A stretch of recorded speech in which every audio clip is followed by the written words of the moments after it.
How's everyone doing today? Good. You can take yourself off mute. Say good morning. Hello. Morning. Morning. Hello. Good morning. Morning. Good to see you, Mark. Good to see you. All right. So there's let's get started. It is 10:01. So we can actually do some brief introductions. If anybody cares to introduce themselves, please raise your virtual hand. We can introduce ourselves to each other.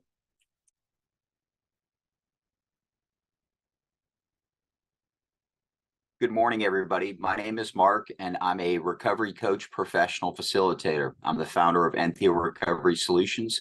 I'm here to learn more, especially about managing my own stuff. So thank you for this great opportunity, Dom and Travis. Thank you, Mark. Glad to have you. And Samantha? There's two Samanthas, so the one with the... Go ahead, either Samantha.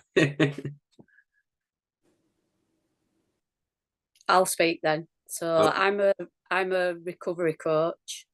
I haven't done part one, so I'm hoping that I'll understand part two. And I'm just here to learn more. Thank you. Absolutely. Welcome, Samantha. And other Samantha? I'm Samantha. I'm here today, but I'm really sick, so I'm going to be listening in and hoping to learn as much as I can from you guys today. Thank you. Awesome. Welcome, Samantha. Anyone else care to introduce themselves? Hi, I'm Fran. So I am from London. Sorry, my camera's off because my internet keeps freezing, so I just keep my camera off. I'm a recovery coach. I did the course in August, and I also haven't done part one, so hopefully I'll understand part two, but I'm also here to learn. No worries. Part one was on treating people as resources. Okay. Just to give you guys a heads up. Thank you, Fran. Welcome. Yeah. Anyone else like to introduce themselves?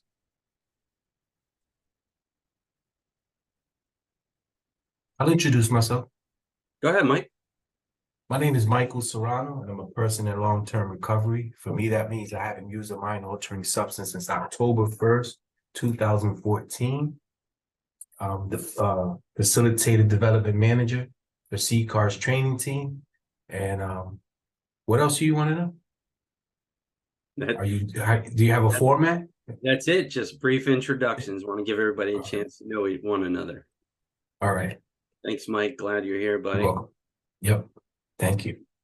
Anyone else care to introduce themselves? Go ahead. Got a couple minutes. Hey, I'm Aurel Smith. I'm coming from New York. I'm coming back. I was on the first one. Hey, what's up? Good to see you. In long-term recovery. Doing my ones and twos in the recovery field. Let me just say that while I get this call. Maybe not. All right, cool. Well, welcome back. Glad that you're back. Good to see you again. Anyone else? Good morning. I'm Patrick. I'm a recovery coach from Green Bay, Wisconsin on the Oneida Reservation, and I'm grateful to be here. Awesome. Welcome, Patrick. Would anyone else like to? Go ahead, Christy. I see you're off mute. Go ahead. I'm Christy King. I'm also from Green Bay, and I'm a recovery coach here at Oneida. Awesome. Welcome. Glad you're here. Is there anyone else that would like to introduce themselves before we jump on in?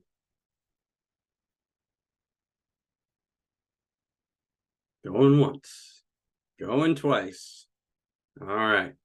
So let's go ahead and get started. Like I said, my name is Domenick. I'm a person in long-term recovery.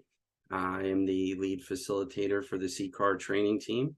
It is an honor and a privilege to be here today to present this webinar to everyone. we're going to go ahead and get started. Today is part 2. The first part, just for those that are coming in on the second part, we did treating people as resources, which is what we call the seat. So now we are going to get into the legs of the three-legged stool, and today we are going to get into some active listening. Before we do that, we're going to go to the next slide. Can anyone define recovery for me? What is your personal definition of recovery?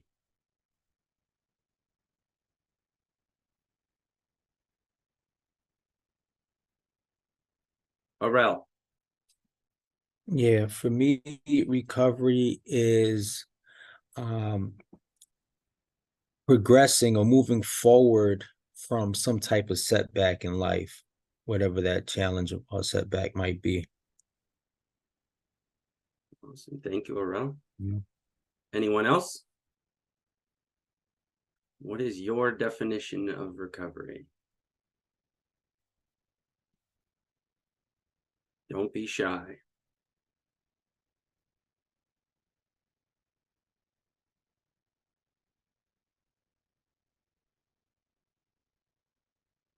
Okay, so then we'll put up, if nobody else wants to define, we'll put up some definitions. This is kind of like my webinar way of having a working agreement, is defining what recovery is and our working definition of recovery. So we're going to throw up SAMHSA's definition of recovery, which is a process of change through which individuals improve their health and wellness, live a self-directed life, and strive to reach their full potential.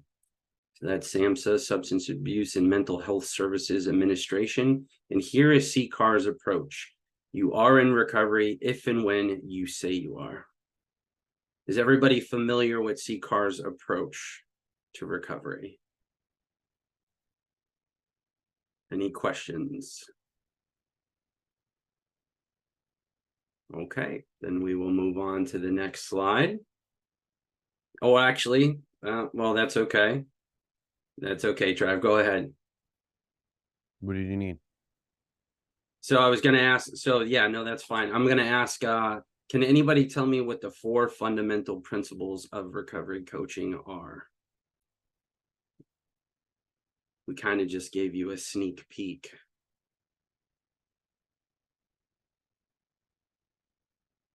Don't be shy this morning, coaches. What are the 4 fundamental principles of recovery coaching? I should have had this memorized by now. I give it a shot. I know one of them is to help a person remove barriers, to promote recovery and healthy, habits or healthy lifestyle. And then I forget what the other 2 were. All very good things, but specifically the 4 fundamental principles are the 3-legged stool. Do you recall what the 3-legged stool was? Yes, so that is managing your stuff. Yep. Treating the recovery as resources and not recipients, and sharing your story is managing your stuff.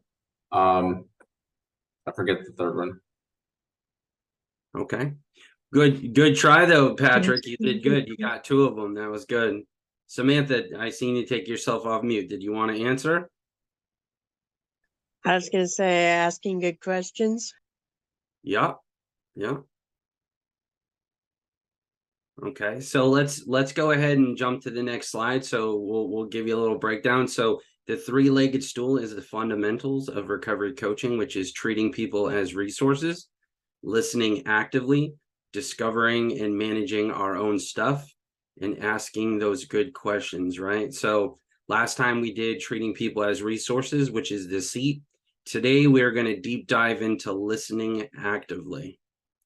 Okay, so we're going to jump right into the next slide here. And we are going to talk about some skills and degrees of listening, right? So active listening skills are asking them open-ended questions, request clarification, be attentive, summarize, paraphrase what's being said, reflect those feelings, be attuned to the feelings of the recovery, and ask probing questions. So we have some degrees of listening here. So 3 of the degrees are repeating, which is perceiving, paying attention, remembering what's being said, and then repeating the message using the exact words of the speaker. Does anybody have that skill? Can you repeat back the exact same words that are being said to you? Anyone have that skill? It's a tough one. It is a tough one. So there's also paraphrasing, which is perceiving, paying attention, remembering, and then it adds in thinking and reasoning, and then rendering the message using similar words and phrase arrangement as speaker, right? As a speaker. And then there's reflecting, which is perceiving, paying attention, remembering, thinking and reasoning, and then rendering the message using your own words and sentence structure. Okay, so these are the 3 degrees of listening. Does anybody identify with any of these degrees of listening in your own coaching?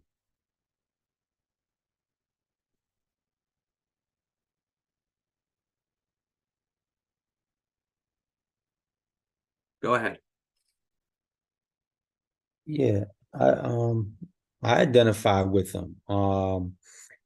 Each of them. I actually, you know, I work with people in varying capacities. So I do all the active listening. You know, you can't do them all perfectly all the time, but you know, try to do as many as possible. And even when you slip, you kind of tell people, you know, get back on time, you know, track and say, "Yo, excuse me, I was, you know, I got distracted," and you know, say what you need to say, you know.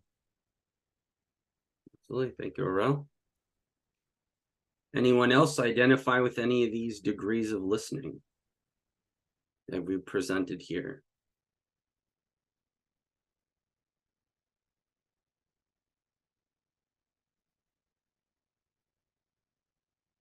Thank you, Michael. You guys are being very quiet today. I was just saying that I think all this takes practice, right? In the sense of like when I first became a coach, these are all these things I needed to practice on a daily basis, right? Because I was the type of person that you talk and you're talking, I already want to answer you. You know what I'm saying? I want to cut you off and answer what I already know. I know, right? And I think this takes skills.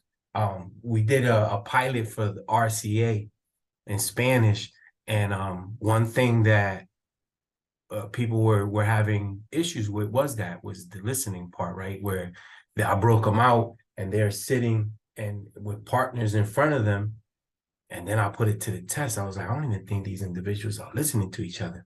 So I came and I slammed my hand on the table, bah, and then everybody looked around, and I was like, y'all not paying attention to each other. And it was like, I said, working in a hospital setting, for instance, right? You got all this noise in the background and stuff, and it's like, you have to really listen to people, because if not, you can like disconnect in a sense of like the people they know, you know when somebody's listening to you or not. To me, I think it takes skills, practice. Lots of practice, Mike. And we're actually going to do some practice at the end of this. We're gonna have a nice scenario where we're going to practice, right? So that's why we're here today. We're all here to learn, right? So don't be shy today. Jump on in. This is an interactive webinar, right? So we're all here to learn from each other and to grow and sharpen our skills, right? Go ahead, Trav. For me, it's all about reflecting. I don't really have that ability to repeat everything back to back. And, you know, let's face it, you know, a lot of folks we work with aren't great at communicating either. So it's, you know, it's an opportunity for me to build a bridge and connect with someone by saying, okay, this is what I'm hearing. Does that sound correct? Right. And then it gives them the opportunity to feel seen and heard for, you know, whatever they're trying to explain. So I think that is what works best for me. And like Michael said, it takes practice too. You don't just learn these things overnight. Thanks. Absolutely. Thank you, Travis. Cindy, go ahead. and welcome. You're on mute though, Cindy. I think paraphrasing is real important because a lot of times people can go on ranting and continue to talk about something. But if I can get the gist of what you're talking about and repeat it back to you, that's real helpful. Because I don't have to say word for word what you said, because if you're talking to me for 5 minutes and I don't get everything, but I can paraphrase what I'm hearing from you and feed it back to you. So I think that's important. Absolutely. And a great skill, right? Taking those key points and repeating it back, right? That's a great skill. Absolutely. Anyone else? When you're coaching people, which one of these degrees of listening most identifies your way of listening?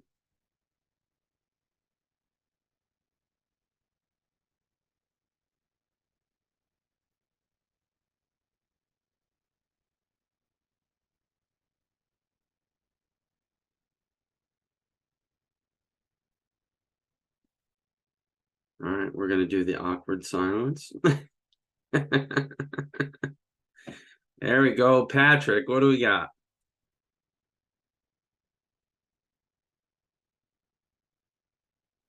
Trying to remember how to turn my mute off. So for me, I mean, I identify with using a lot of these, but obviously you want to know which one I identify with most. Yeah. Was that your question? Yeah. Which one do you identify with? Repeating, paraphrasing, or reflecting? Probably more reflecting,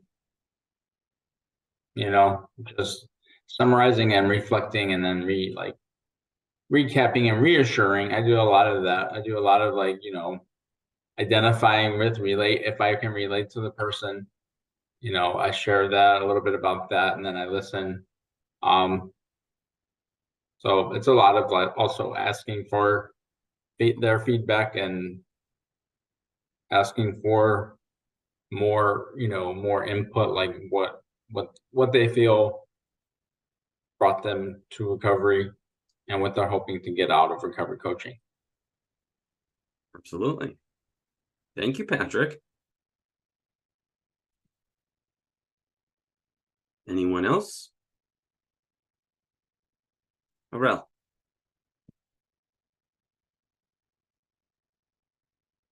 You're purple, Aurel. Here we go. Yeah. No, it's just again, working in the field, there's just so many instances where I've used all these, like repeating. I'm not going to repeat the entire conversation, but each of these things to let the other person know that you are, you're paying attention. Your mind is not wandering off. Paraphrasing is kind of like really the easy, I guess the more go-to for me, but I do repeat, especially with a question that is like, might be loaded, if you will. In addition to that, reflecting, like the body, for me, reflecting more so is like the body language, the feeling, if you will, to show empathy, let the other person know that, we're connecting, if you will.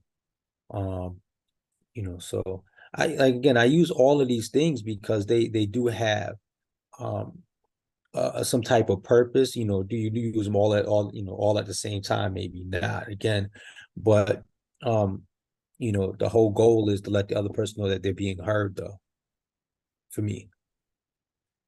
Absolutely. Absolutely. And very good point, right? So that they know they're being heard. Absolutely. Thank you. Anyone else? What degree of listening do you see yourself as a coach identifying with? What is your art?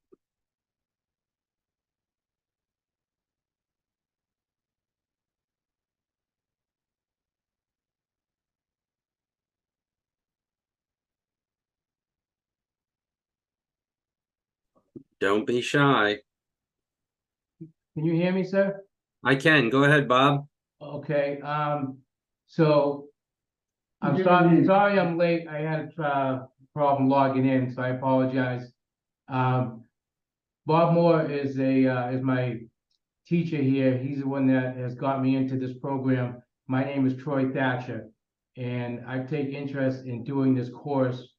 So like I said, I excuse myself for being late. I might have missed, I don't know what I missed this first couple minutes.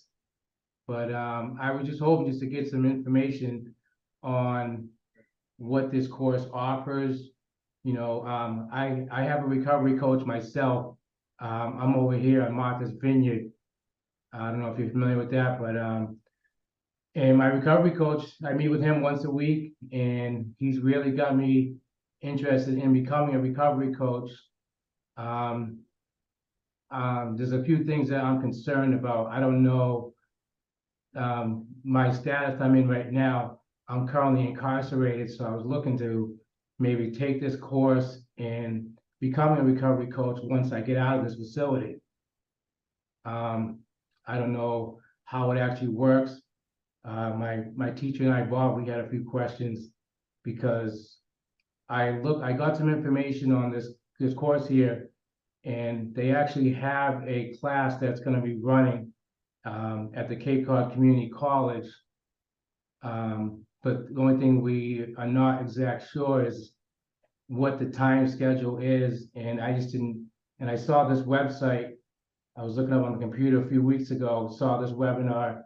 So I got myself enrolled in it. I'm not sure where you guys are from, but I'm from the Cape in Massachusetts. So I was just hoping just to gather some information. And the reason why I'm interested in becoming a recovery coach, I've been down a long road, you know, due to drugs and alcohol, being in and out of prison for many years. And I've been through a lot. And I just kind of want to turn my life around and be able to share my story one day and help others who are struggling in just life in general, and being able to strive myself in the right direction and keep moving forward in life and be able to not only help somebody else, but keep myself striving in the right direction. So this is what got me interested in becoming a recovery coach. Like I said, I meet my recovery coach once a week. He took this CCAR training. He not only is a recovery coach, but he's also involved with the AA, NA, and NA meetings. And I was just hoping just to get some information on how this course works and what you have to do to become certified, or even just completing the class to get the certificate. Sure. So welcome, Troy. Thank you so much.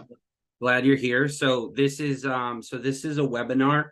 So basically what we're doing today is we're learning about active listening. So the fundamental principles of recovery coaching, which is also known as the three-legged stool. The first part was treating people as resources. We're on part 2, where we're talking about active listening. And we're talking right now about the degrees of listening, repeating, paraphrasing, reflecting.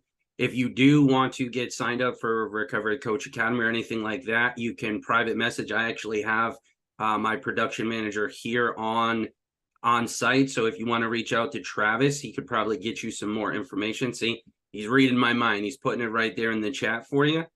Okay.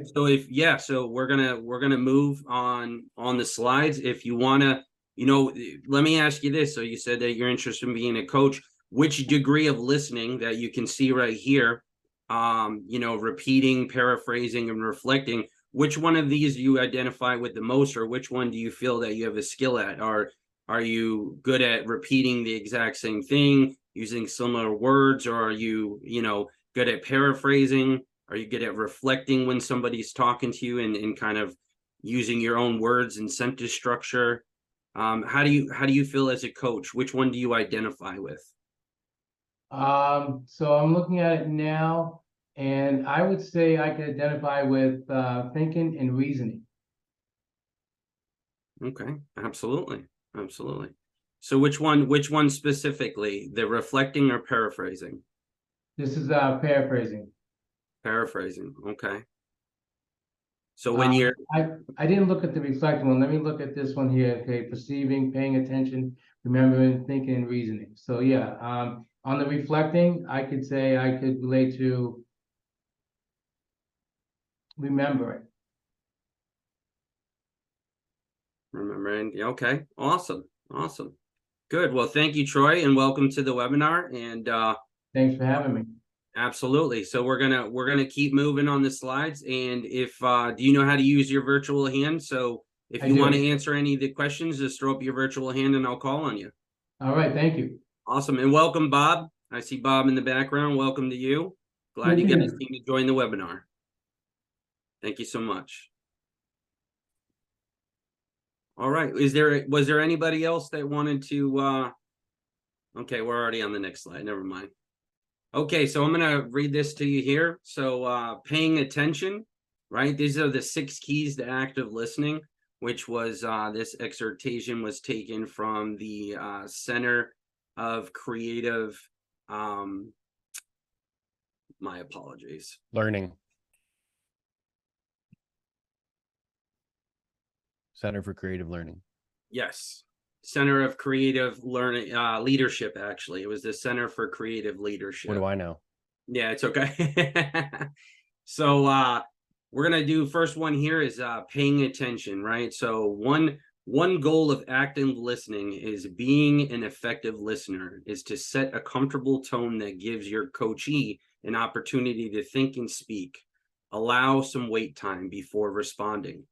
Don't cut coaches off. Finish their sentences or start formulating your answer before they finished.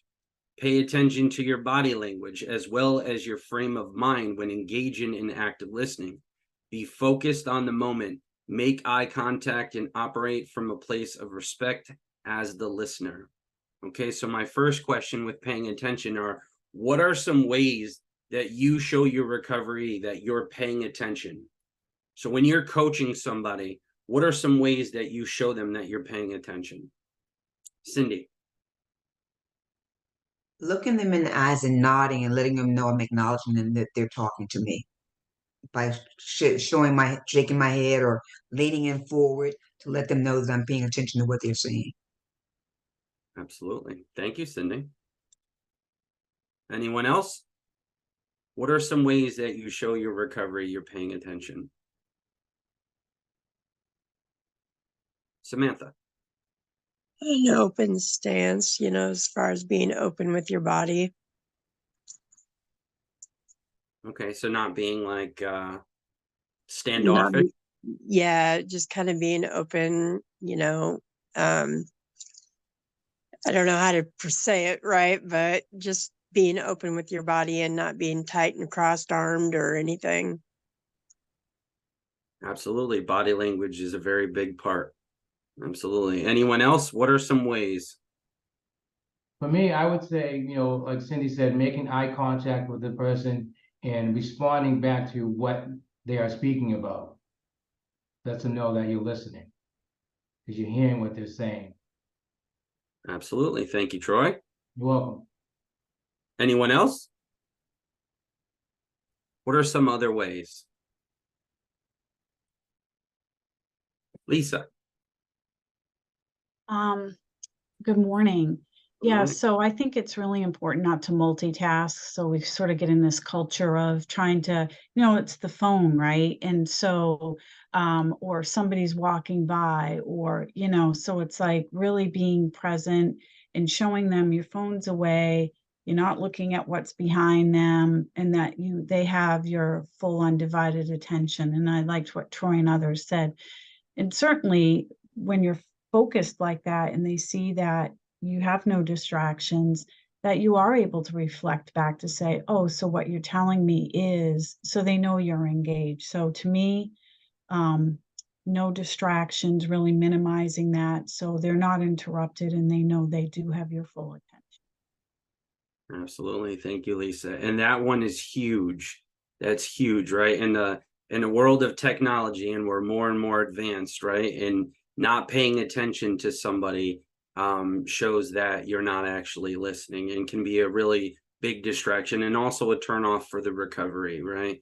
If I feel that you're not listening to me, then I'm not really going to tell you what's really going on. And we're going to keep it very, very base level. And it doesn't really build that connection of, coach recovery, that intimate connection where the person is actually going to be comfortable in telling you the stuff that that they possibly wouldn't if you weren't actually paying attention to them. And your phones are a big deal when you're coaching. You should not be on your phone while you're coaching somebody. It's a really big distraction and can really be a turnoff to people. In early recovery, somebody once told me a story that when they were in early recovery, that they were working with somebody and they took a phone call and that they got up and just walked out of the room like, you don't care what I'm saying. Right. So like when you hear these stories of like how people feel, you'll realize like how important it is to pay attention. Right. Are there some other ways that we pay attention? Are there anything else that anybody wants to add? Are there some other ways that you show that you're paying attention? Michael.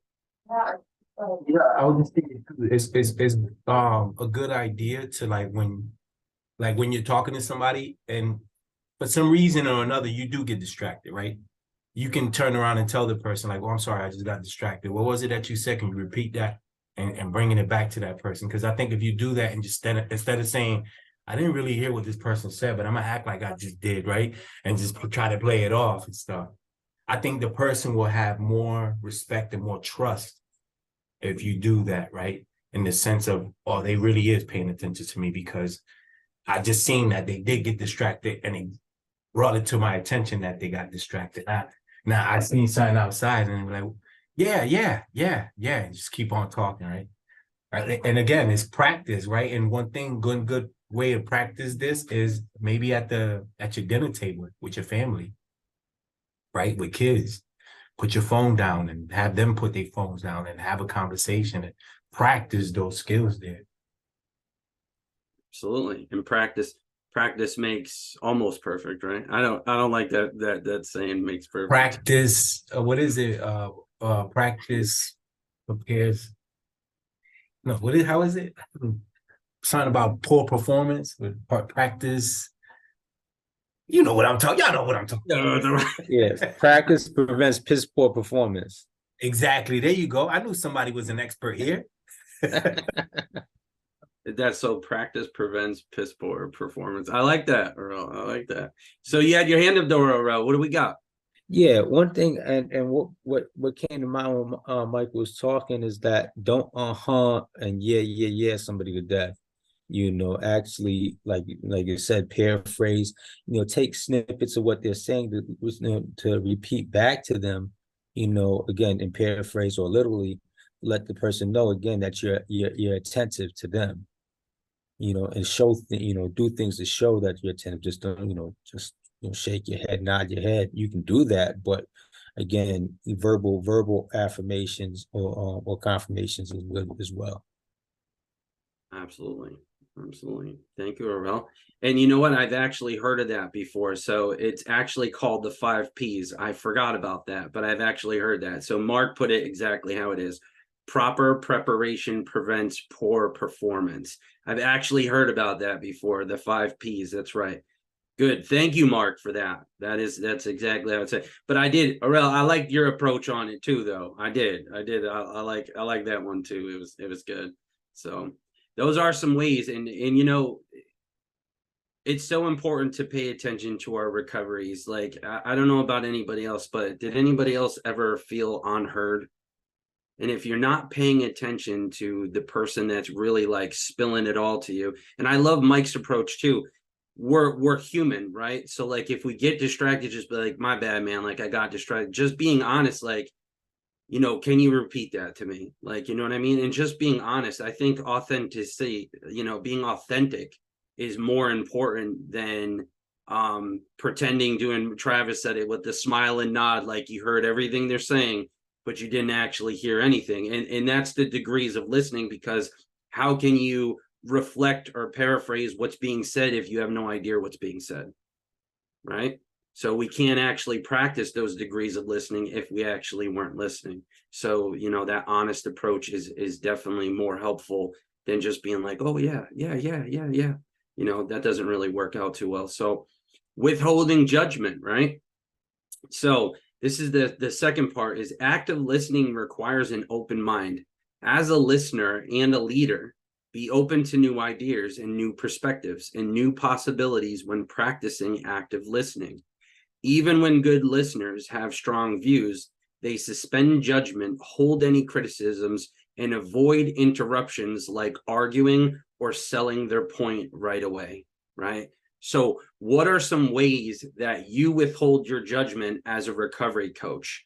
Some examples of discovering and managing your own stuff per se, right? What are some ways that you withhold your judgment?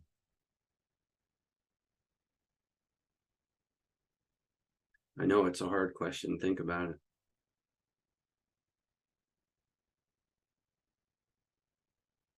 I know it is a hard question. Maybe some real life examples. You're all coaches in here, right? What are some examples of when you had to withhold your judgment? Yeah, so the question is, what are some ways that you withhold your judgment as a recovery coach? So that was the question. So even to word it a little bit differently, what are some examples maybe that you have during coaching? Go ahead, Patrick. I don't know, I'm just jumping in here just because I feel like I should have an example off the top of my head and I don't, but so I'm gonna say that that's a good example. Not shutting off my phone. Like, how annoying is that? Give me 1 second, I'll be right back.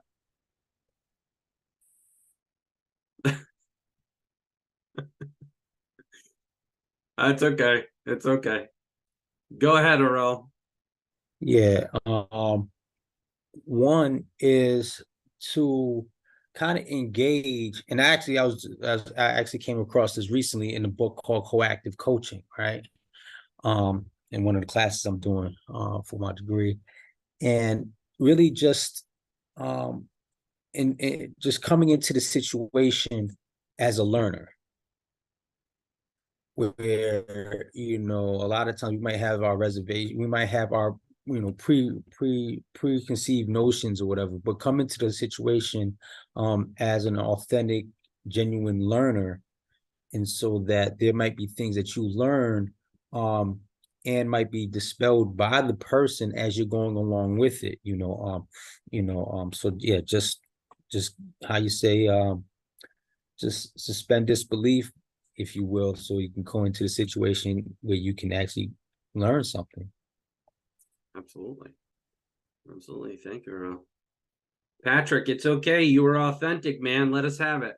Come on back. I see you're back.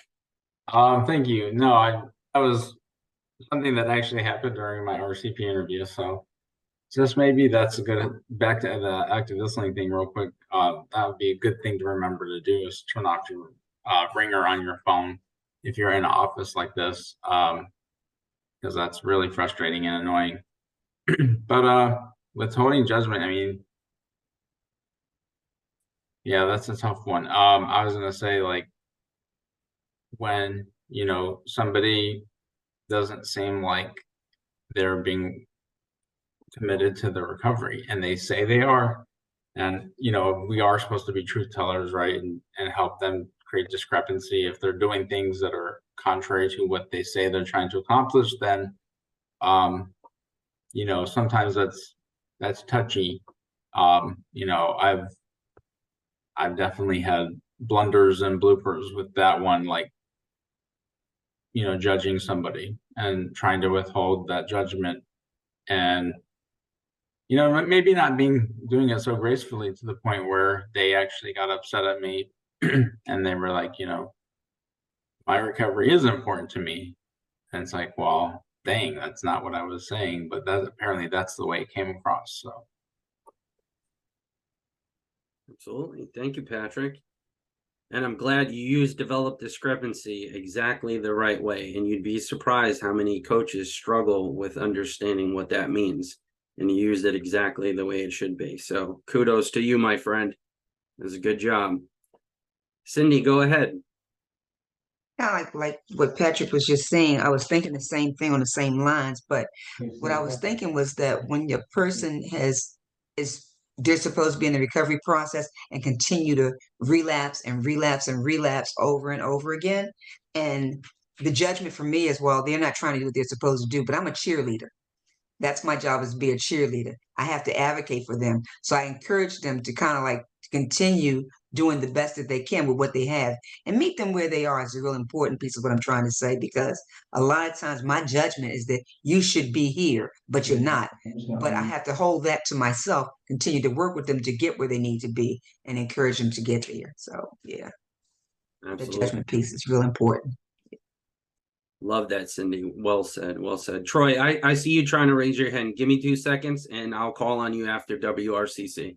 I know you keep on muting yourself, but we got to keep people mute because it causes drawback, okay? But I see you. I'm going to call on you in a second. WRCC.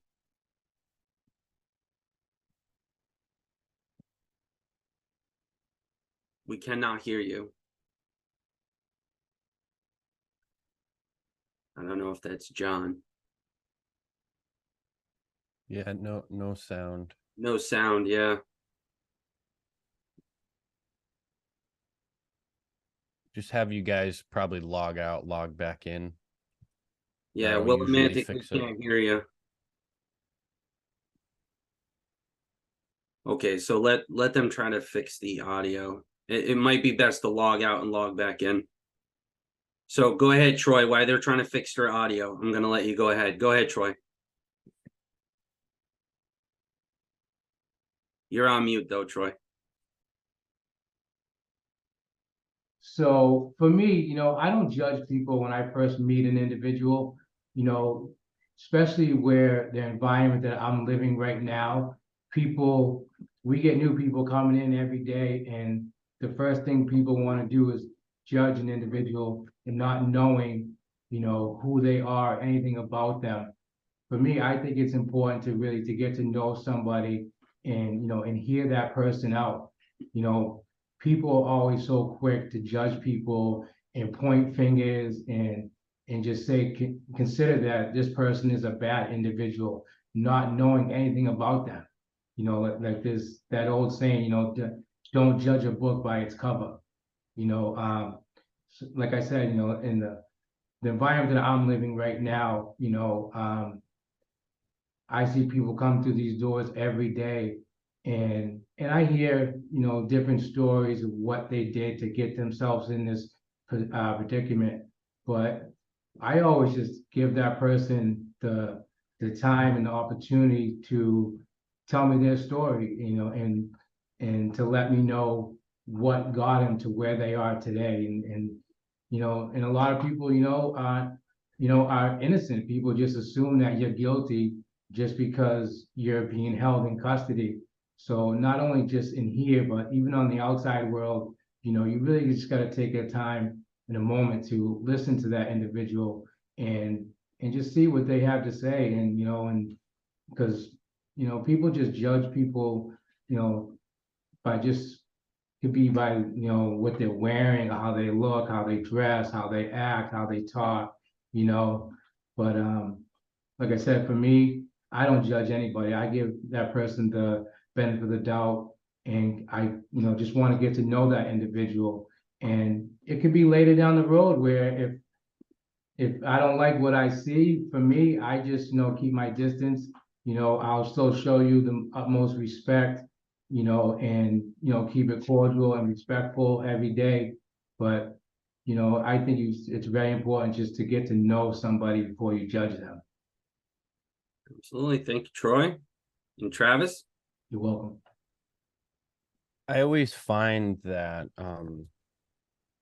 my judgments that I have about other people have a lot more to do with me than it does with them.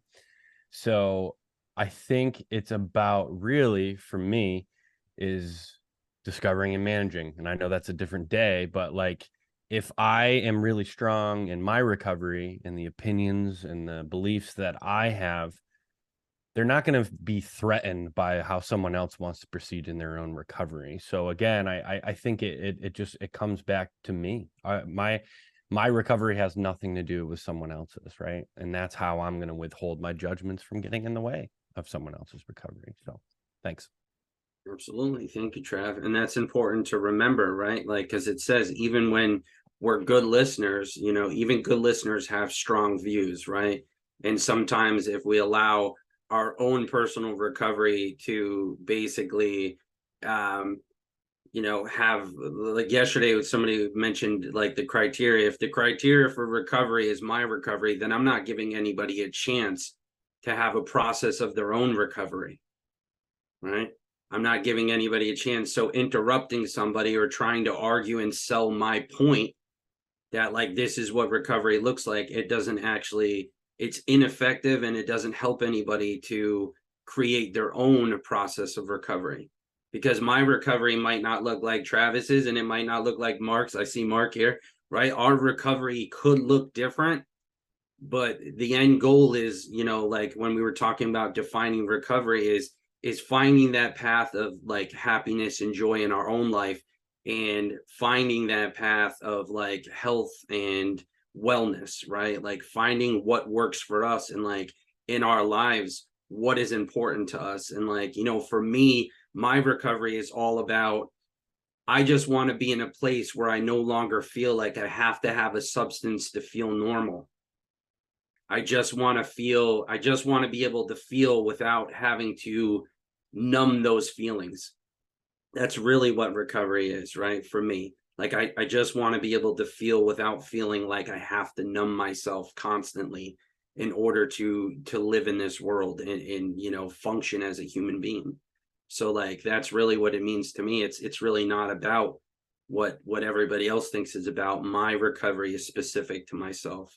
So let's move on to the next one.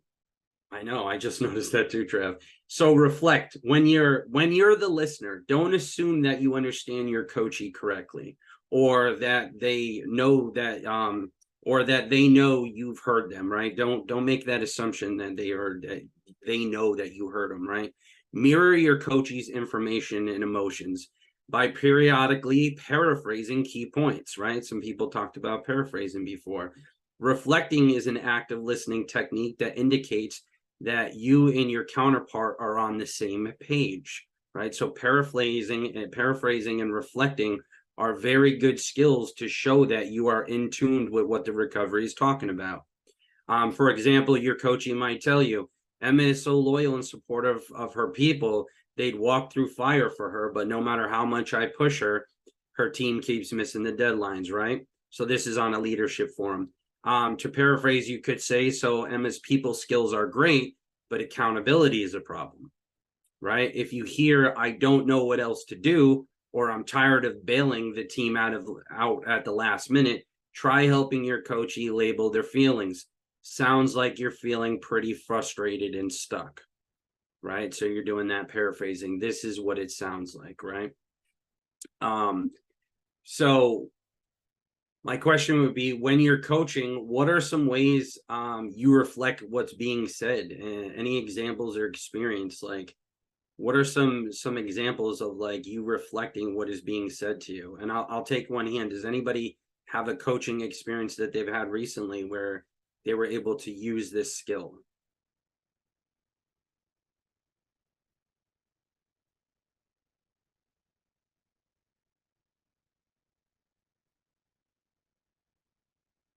That's okay if you don't. Oh, we had somebody. Mark, did you raise your hand? Was that you? The hand went up, went down. I don't know. Maybe it wasn't. Aurel, go ahead. All right. Yeah, I had a new participant in the program that I got, and you know, I'm just impacted, by the way. I went through the system, came out the system, I was on parole, I'm off, and he is just as impacted in the sense that he's on probation, and he was talking about how his probation officer was was on him, was triggering for him. And we talked, and this person had, alcohol use disorder, actually. That was his secondary diagnosis. And so as he was expressing that anxiety, and I said, I get it. He didn't say anxious or he's, but I said, I get it, you seem, you seem like it really triggers you, and that, it triggers your anxiety. He said, yes. I said, I get it. I've been in that situation, so just reflecting the emotion that he wasn't saying, Mm-hmm. Absolutely. And that goes back to the first slide. That's one of the parts. So that's how you know that you're in tune, right? Active listening. That's how you know that you're in tune, because you're identifying with the feelings, or you're presenting like, I'm hearing what you're saying and I see that this is doing A, B, and C, right? You're showing them that you are listening, right? So I'm sure he was, when you were telling him that, Aurel, he was probably like, I'm sure he was like, you guys were well connected because you were identifying with that. And he was, probably opened up, and you don't got to get into it because we don't want to hear his personal stuff. But like, I'm sure you made that strong connection. He was able to open up about those feelings, right? Yeah, I see you shaking your head, right? Yeah. Actually, after the conversation, and even or in the conversation and after the conversation, he said it. He said, he felt better. And that's what it's all about. That was a great example. Thank you, Aurel. So let's go to the next one for the sake of time, because we got some other stuff to unpack here. We're going to talk about clarify, right? Don't be shy to ask questions about any issue that's ambiguous or unclear when engaging in active listening. As the listener, if you have doubt or confusion about what your coachee, or recovery as we say, has said, say something like, let me see if I'm clear. Are you talking about blank? Or wait a minute, I didn't follow, right? Like Mike talked about that before. Just be authentic. Be like, wait a second, I didn't follow. Can you repeat that to me, right? Open-ended clarifying and probing questions are important. Active listening tools that encourage the coachee to do the work of self-reflection and problem solving, rather than justifying or defending a position or trying to guess what the right answer is, right? Don't guess. Ask good questions, right? So some examples would be, what do you think about blank? Or tell me more about blank. Will you further explain or describe blank, right? The situation or whatever it might be that you're discussing at the time, right? When engaging in active listening, the emphasis is on asking rather than telling. Very important.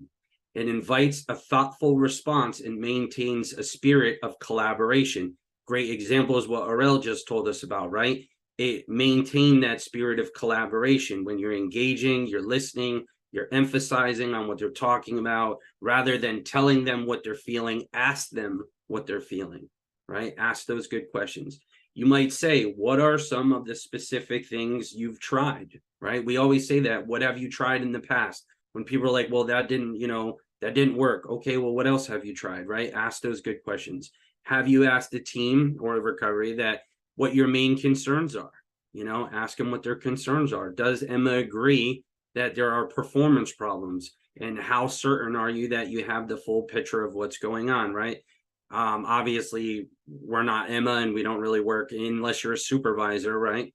But how certain are you that you have the full picture of what's going on, right? Asking those good questions will clarify what's actually being said, right? Which is a great skill of active listening. Clarify the situation, make sure you understand what's being said, right? So what are some ways you clarify what's being said when you're coaching? Like, what are some ways that so I'll take one hand. Does anybody have an example or experience? What are some ways that you clarify what's being said?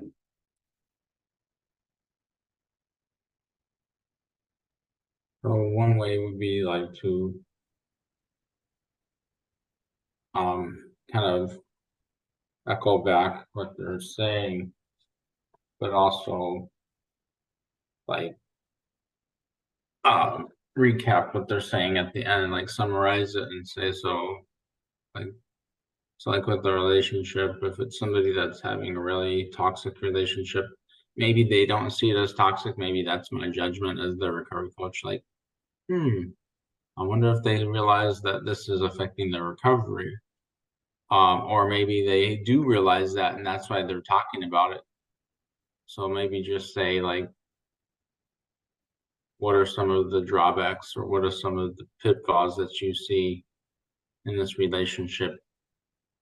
Or what do you think that is positive about the relationship that's going to be beneficial to your recovery? Or ask some general questions like, do you think that this relationship could potentially be harmful to your recovery?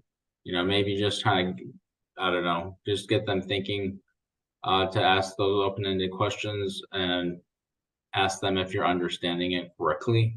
Because like sometimes it's so chaotic, you don't know what's happening. Absolutely. Great job, Patrick. So your example had 3 great things in it. So one was withholding judgment, right? Which is important in active listening. You talked about clarifying, asking those good questions, but also reflective listening, right? He was like, well, I'm seeing this, but, how do I hold up the mirror, right? And show you like, maybe they don't know it's toxic, right? Like what you just said, maybe they have no clue. So how do we do that? We do that with that reflective listening, like, hey, or developing discrepancy. Hey, you're saying this, but like this is what's going on. Like, what do you think? And having them go through that process, right? Great example. Thank you, Patrick. So on the next one, we have summarize. So restating key themes as the conversation proceeds confirms and solidifies your grasp of the other person's point of view. It also helps both parties to be clear on mutual responsibilities and follow-up. Briefly summarize what you've understood while practicing active listening and ask the other person to do the same. Giving a brief reinstatement of core themes raised by the coaches the coachee might sound like, let me summarize to check my understanding. Emma was promoted to manager and her team loves her, but you don't believe that she holds them accountable. So mistakes are accepted and keep happening. You've tried everything you can think of and there's no apparent impact. Did I get that right? So we're still talking about Emma. Did everybody see what just happened there? So that was paraphrasing. So they seen everything that was going on and kind of, took it all and it could even be reflective, right? Like using their own sentence structure, creating like, so let me get this right. Let me understand this. Emma was promoted as a manager and her team loves her, right? Because they said the team would walk through fire. Do we remember what was being said? Right? But like, these are some things that are happening. You've tried everything you can and there's no apparent impact. Did I get that right? Right? They're trying to work through the situation, right? So restating key themes helps increase accountability, right? So when you summarize and you get to, basically the meat and potatoes of it, you're able to increase the accountability. You're able to do that, holding up the mirror, that reflective listening, allowing somebody to see what they might not be seeing. Everybody get what we're talking about? Okay. So let me ask you this question here. So when coaching, what are some, so actually, no, let me ask this question. Restating key themes helps increase accountability. So what do you think, why do you think summarizing increases accountability? Why do you think that is? Why do you think it? Not what I think. What do you think?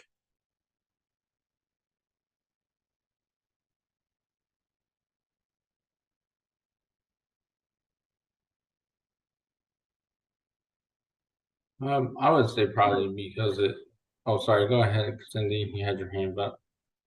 Oh, I was going to say, I believe that it helps clarify the message that the person is giving to you and also help them to understand that you're listening.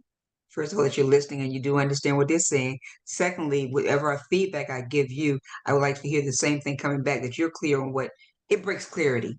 The accountability piece and also clarification. It verifies that you're listening and I'm listening and we hear each other out. Perfectly said. Go ahead, Patrick. No, she literally just took the words right out of my mouth. That's what I was going to say. And that's okay. So yeah, it was perfectly said, Cindy. So what we're doing here is we're starting to see, does everybody see how all of this connects to each other? Does everybody see that? Like, because we just brought it, so it clarifies, right? Does everybody see all of the connections in active listening? How one thing goes, just like the three-legged stool, right? Like every time you're talking about asking a good question, sometimes something comes up about discovering and managing your own stuff. Every time you're talking about discovering and managing your own stuff, sometimes something else pops up, right? So like there's always that intertwined connection in coaching, right? In those fundamental principles of coaching, all of these things actually coexist as one, right? So on the next one, on 6, right, is talking about sharing, right? It says active listening is first about understanding the other person, then about being understood as the listener. As you gain a clearer understanding of the other person's perspective, you can begin to introduce your own ideas, feelings, and suggestions.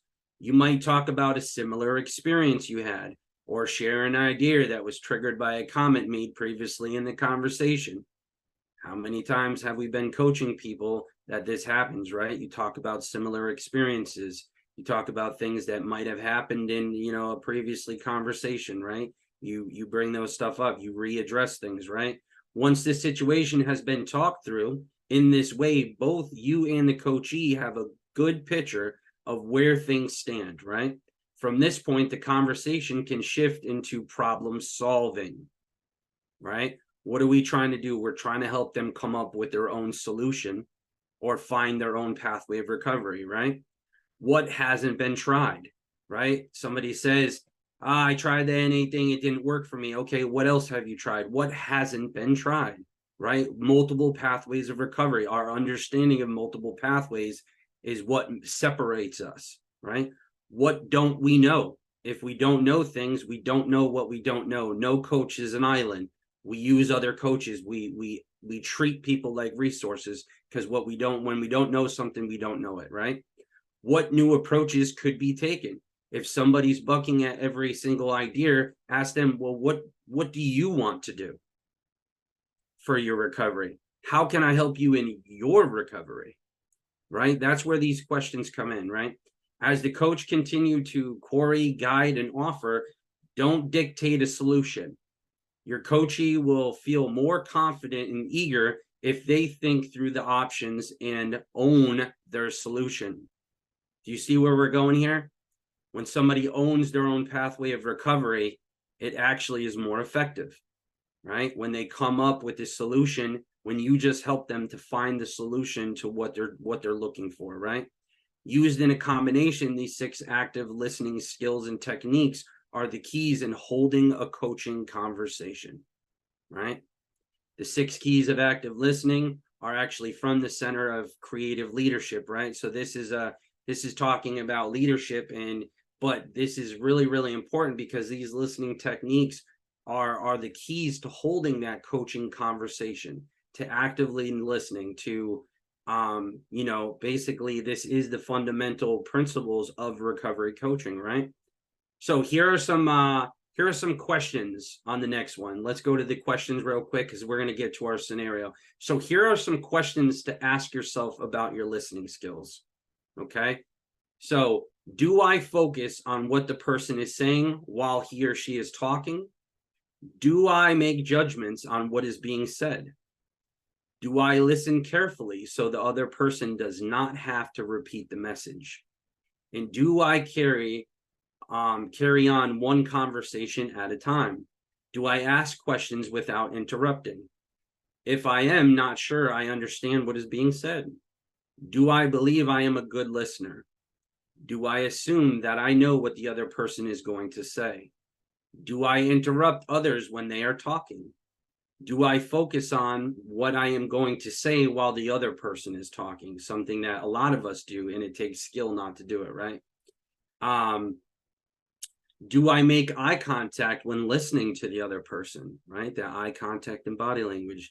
Do I stop all other activities when I listen to the other person? Put your phone down, pay attention, don't be distracted, right? So what I want to do is I want to give you an opportunity to practice this. So let's go to this scenario real quick. So our scenario for active listening, what I would like to do is I would like to break everyone out for a quick breakout. And what I would like to do is in groups of 2, I want you to tell a story to your partner. I put recovery, ally, or other. You can tell your recovery story, a brief summary of what your recovery story is, or introduce yourself to one another, or tell them a story about something that's going on in your life. But what I want you to do is I want you to tell a story to your partner. We're going to give you 5 minutes to tell that story. I want your partner to basically paraphrase, reflect, or repeat exactly what you said, right? So I want you to take this chance to practice that act of listening, all right? So what we're going to do is we're going to put you in groups of 2. We're going to reverse the roles at one point in time. We'll broadcast into the breakout. So what we want you to do is take time, one person tell the story, then you reflect what's being said, paraphrase, however your listening works, and back and forth. So there'll be groups of 3 since, okay. All right, so we're gonna have, go ahead, Travis, tell us what we got and then put them into the breakout. What do we have? No, it's gonna be duos. I know Wyndham, their mic isn't working, so I put them in a group of 3, but groups of 2 otherwise. Perfect. So we're going to send them to you now because I'd like to have a couple minutes to unpack when we get back and talk about how we did with our active listening. So everybody clear on what we're going to do? Yep. Perfect. So we're going to take our practice run. All right, we'll see you when you get back. Perfect. Okay, we're all back. Here we come. Okay, so let me ask you this. How many of you felt seen and heard by your coach? Okay, anybody want to tell me how was that exercise? How'd your partner do? How did you do? So I'll go. Go ahead, Fran. I didn't do very well. As I was saying to my listening in general in life, I listen and then I forget.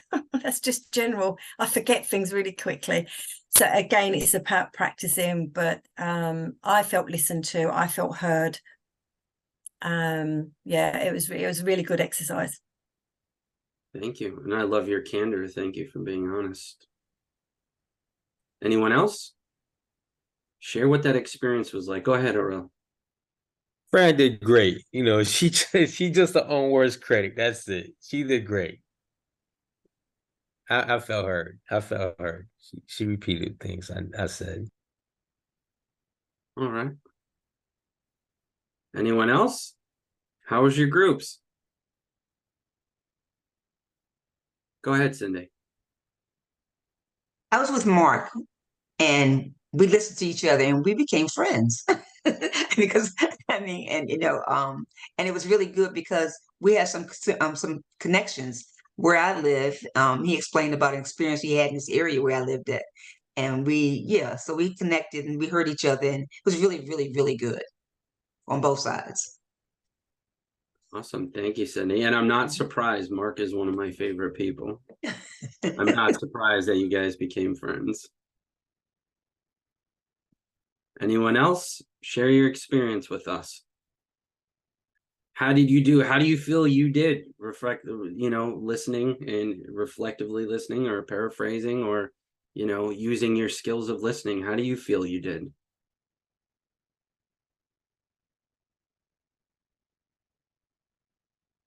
Don't be shy.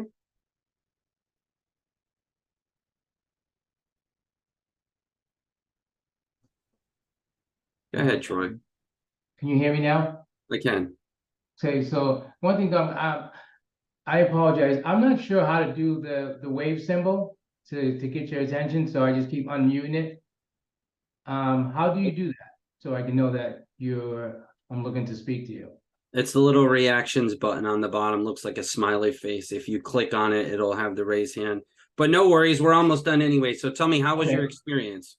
So my experience was great. You know, I was talking with Samantha, and I can relate to a lot of things in her lifestyle. You know, we're close to the same age.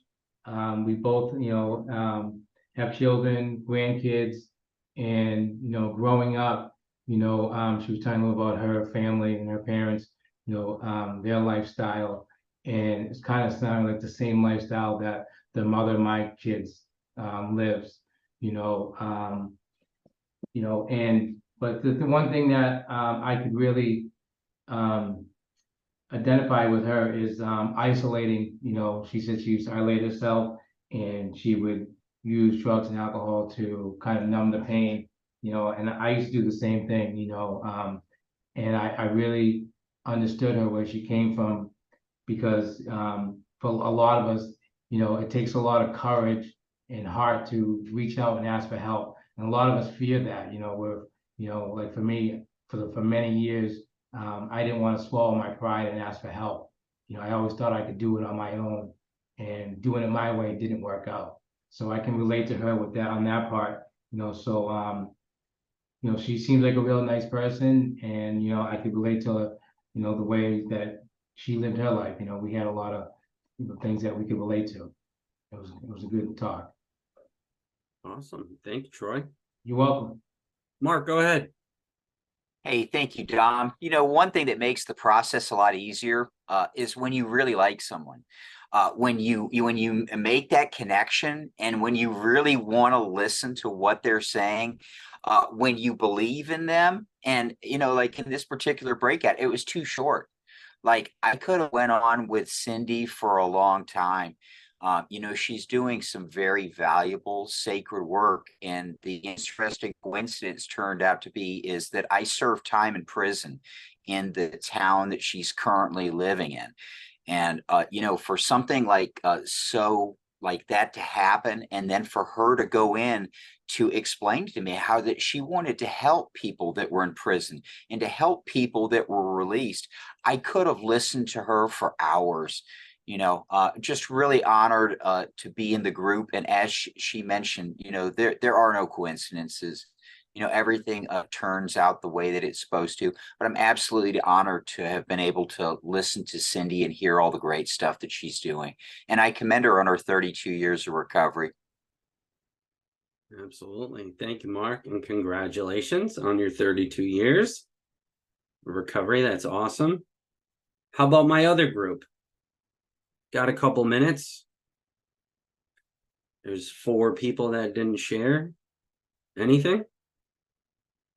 How was your experience? Well, I got a little distracted. Sometimes I don't fully understand the exercise, so that partly distracts me. So I'm trying to think if I understand what we're doing. So the person's story was actually something that I thought was just an introduction, and it was actually their story. So I kind of like didn't catch, but then I got distracted because of a notification setting started beeping on my computer. So I just turned off my sound. I got my phone ringer turned off. I'm like, okay, I don't need distractions. That's very distracting. So I just, owned up to that part of it, the part where I got distracted and wandered off. And, I wouldn't probably say that to a recovery if I caught myself, because I wouldn't want them to feel like I wasn't listening. But for the sake of this exercise, I did let my partner know I spaced out part of her story. And so, she filled me in a little bit, but I was able to recap what I was able to get. And then after that, we talked a little bit more about, what brought her into recovery, because I asked some open-ended questions. I know that wasn't part of the exercise, so I don't know. I mean, I didn't think we were going to have that much time. I thought it was 5 minutes total between the two of us. All right. Well, thank you for your honesty, Patrick. right? We're all here to learn, right? Samantha, you had your hand up. I'd love to hear what you had to say before we close. Oh, I was just gonna say it was really good talking with Troy, getting to know him, and like he said, we had a lot in common and could really reflect on each other, and I don't know, kind of. It was nice being able to talk to somebody and hear what they had to say. I was able to listen actively and reflect and paraphrase, and so it was kind of nice. Awesome. Thank you, Samantha. Any final thoughts before we close?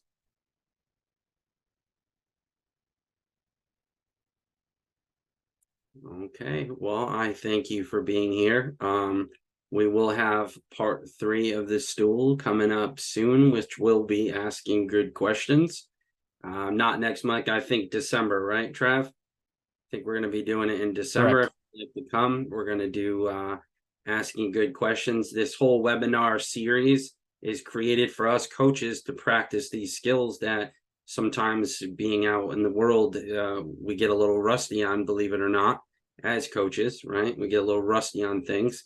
And this is some good practice as coaches to be in the same room and help each other grow. So I thank you guys for being here today and being with me and helping me grow today.